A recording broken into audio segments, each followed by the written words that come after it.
Welcome back to episode 3 of my new series where I take a look at all of the years of music. Well, not all of them, but from 1967 all the way up until today, 2024. And like I said, this is episode 3. So we're going to be looking at my favorite albums from the year 1969. And like I said, this is episode 3. If you haven't checked out the first 2 episodes of 1967 and 1968, I'll have those linked down below. And I will create a playlist eventually so that, once I get really deep into this, you can go back and look at all of them if you choose to do so. But like I said, this episode is 1969. And if you guys know who my favorite band is, it's probably no surprise as to what my favorite album is from this year. But we're also going to take a look at some of my other favorite albums from the year 1969. And there's some good ones. So without further ado, let's go ahead and jump right into it. So I'll go ahead and start off with an album that's not necessarily an all-time favorite of mine, but it's still definitely worth mentioning because it's got some really cool songs on it. And that would be Santana's debut album, which is self-titled, Santana. Definitely my favorite songs on here are Evil Ways, probably my favorite Santana song, maybe. And then Soul Sacrifice, which is one of the better classic rock instrumentals, one of the better drum songs as well. And then you've also got some other cool songs like Jingo and Persuasion.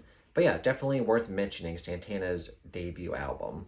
And speaking of debut albums, you've also got Chicago's debut album, which was called Chicago Transit Authority. This was kind of before they made it really big with some of their more like pop hits, necessarily like pop and ballady kind of stuff. This is when they were just like jazz rock, and it's really good. You've got songs like Does Anybody Really Know What Time It Is, which is still a classic. You've also got Beginnings. You've got, like really instrumental kind of stuff like Freeform Guitar, Liberation. This whole album is just full of a lot of underrated stuff in my mind. Because like I said, Chicago has some hits later on in the career that are more like kind of poppy. But this is just like jazz rock at its best. So in my previous episode of 1968, I mentioned Creedence Clearwater Revival's debut album. And actually in 1969, not only did they have 2 albums, they had 3 albums, which is insane. And all of these albums have like classic CCR songs. You got the first one of Bayou Country, which has, of course, Born on the Bayou, which is an amazing song.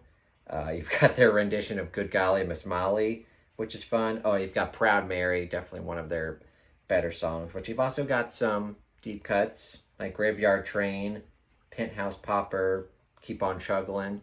Overall, fantastic album. A lot of these albums are kind of shorter. They're like 35 minutes, but they keep pumping them out. And their second one from 1969 is Green River, which of course has their classic Green River, but you've also got Commotion, Tombstone Shadow. You've got Bad Moon Rising, another classic song. You've got Lodi, one of my favorites. You've got Sinister Purpose and The Nighttime is the Right Time. So again, a lot of great CCR hits and deep cuts. And then finally, you've got Willie and the Poor Boys, definitely one of their better albums. You've got Down on the Corner, which, is the reference to Willie and the Poor Boys. You've got the Poor Boy Shuffle. You've got one of my favorite deep cuts from them, Feelin' Blue. Love that song. And then you've got arguably their most well-known, well-liked song, Fortunate Son, which is kind of like their anti-Vietnam song. Very famous, classic for a reason. You've also got Midnight Special, and a lot of other songs that I didn't mention, but they just have a lot of great songs in 1969 because they have 3 albums, and all of them have classic hits and some pretty good deep cuts. And just a hint for 1970, my favorite album by them is from 1970. So we'll talk about that in episode 4 for 1970.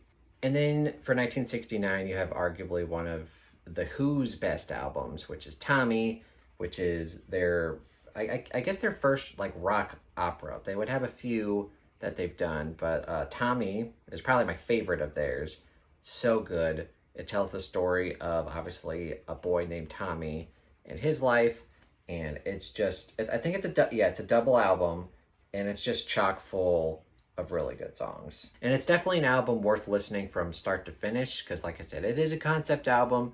You get a story along with all of the great music, so definitely worth listening to from start to finish. It obviously has the big hit of Pinball Wizard, which probably a lot of classic rock fans know, but it also has some deep cuts, like Amazing Journey, 1921, The Acid Queen, and the instrumentals too are really good because you've got the overture and the underture, and obviously this album is just chock full of Keith Moon going nuts, which is always a lot of fun. And you've also got some like really short songs that kind of give the album a little bit of levity with all of these longer songs. So you've got like Fiddle About, Do You Think It's All Right? You've even got Miracle Cure, which is only 12 seconds, which is great. And then, it comes to a close with We're Not Gonna Take It. So overall, fantastic album. Definitely one of my favorites by The Who. And then we come to probably what is a lot of people's favorite album from the year 1969. Arguably one of, if not this band's most popular record to date. And that would, of course, be Abbey Road by the Beatles. And definitely a classic for a reason. I would say this is probably my second favorite Beatles record. In 1967, we already went over Sgt. Pepper's, which is definitely my favorite. So Abbey Road is probably my second favorite, which comes to no surprise because it is just chock full of great songs. The first side, Come Together, classic. Something, which I would definitely put in my top 10 Beatles songs. Such a great George Harrison song. And also Maxwell Silverhammer, definitely one of my favorites. So quirky and funny. We've got Oh Darling, one of Paul McCartney's best songs. Octopus's Garden, of course you have to have a Ringo hit, which I tend to like Ringo songs. Yeah. But yeah, Octopus's Garden is great.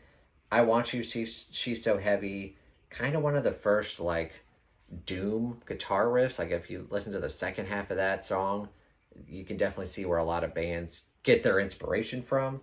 And then of course you've got Here Comes the Sun, which for some reason on Spotify is like the Beatles' most played song, which I mean, it's a great song, but I figured it would go to something else. But yeah, that first side, holy crap, a lot of great songs. I will admit, the second side is my least favorite. It's not, necessarily my favorite because it's got a lot of short songs. But you've got Because, which is definitely an underrated one. You Never Give Me Your Money, great song. But then you've got kind of like the weird, like mesh medley of short songs. Sun King, Mean Mr. Mustard, Polythene Pam, and She Came In Through the Bathroom Window. Those are good songs, not necessarily as good as the first half of the record for me. But then you end with Golden Slumbers, Carry That Weight, and The End, which is just one of the best medley of songs ever. And technically you end with like the 22nd Her Majesty, which is just kind of silly. But yeah, overall, great record. I won't say it's a perfect record, even though a lot of people would disagree with that and say it's a perfect record. Some of the songs aren't too great, but it's just chock full of some of the Beatles' best songs. A lot of these would go, or not a lot, but some of these would definitely go in my top 10, like Something and Maxwell Silverhammer, maybe even Octopus's Garden. Just a lot of great songs on this album. And like I mentioned at the start of the video, if you guys know who my favorite band is, Led Zeppelin. It's not too hard to figure out what my favorite albums are from the year 1969. Not only Led Zeppelin's debut album, Led Zeppelin, but also they came out with Led Zeppelin 2 in the same year of 1969. So my favorite band, and their first two records, both in the year of 1969. Definitely, I would say though, I've already done my Led Zeppelin ranking video. If you haven't seen that, go check that out. But spoiler alert, I do like Led Zeppelin 1 a bit more than Led Zeppelin 2. That might be an unpopular opinion because I know a lot of people love Led Zeppelin 2 for a reason. Great album. But Led Zeppelin 1, one of the best debut rock albums and just one of the best debut albums of all time. You've got, of course, Good Times, Bad Times, Babe, I'm Gonna Leave You, You Shook Me, Dazed and Confused, Your Time Is Gonna Come, Black Mountainside, Communication Breakdown, I Can't Quit You Baby, and How Many More Times.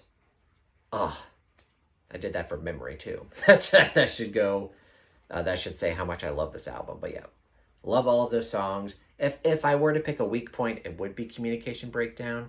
I would say that song's a bit overrated, but I still love it. But yeah, Led Zeppelin 1, definitely my favorite album from 1969. But you've got Led Zeppelin 2, which is right up there. You've of course got Whole Lot of Love. You've got What Is and What Should Never Be. You've got the Lemon Song. You've got Heartbreaker, Livin' Lovin' Made. What else is on here? Ramble On. Of course, Moby Dick, the original studio version. And then Bring It On Home. Is there? Oh, Thank You. There's another one. I think that's all of them. If I missed one, I'll put it up somewhere. But I think that's all of the songs. But yeah, all of those songs are fantastic. And I love these albums because, especially with Led Zeppelin 1, it's incredible how a debut album can just mend and just have so many different genres and feels in the same album, because you've got kind of like short rock poppy songs like Good Times, Bad Times, and Communication Breakdown. But then you've got like Babe, I'm Gonna Leave You and Black Mountainside, which is a bit more folky. And then you've got songs like You Shook Me and I Can't Quit You Baby, which are more of like the jazz and the blues side of things. And then you got Dazed and Confused, which is just pure psychedelic madness, which I love.